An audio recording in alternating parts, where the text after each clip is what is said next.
Change yourself and not the world. Long ago, people lived happily under the rule of a king.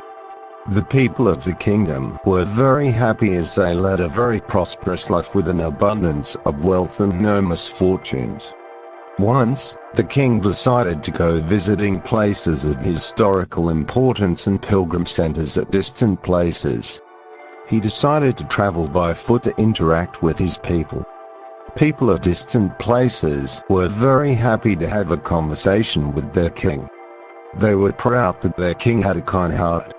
After several weeks of travel, the king returned to the palace. He was quite happy that he had visited many pilgrim centers and witnessed his people leading a prosperous life. However, he had one regret. He had intolerable pain in his feet, as it was his first trip by foot covering a long distance. He complained to his ministers that the roads weren't comfortable and that they were very stony. He could not tolerate the pain. He said that he was very much worried about the people who had to walk along those roads, as it would be painful for them too. Considering all this, he ordered his servants to cover the roads in the whole country with leather so that the people of his kingdom can walk comfortably.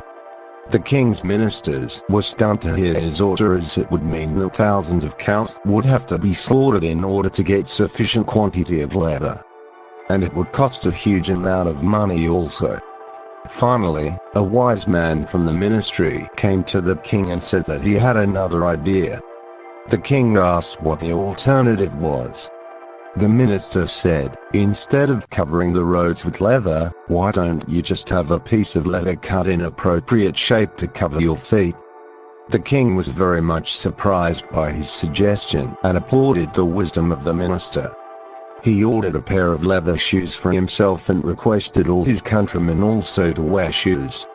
Moral: instead of trying to change the world, we should try to change ourselves.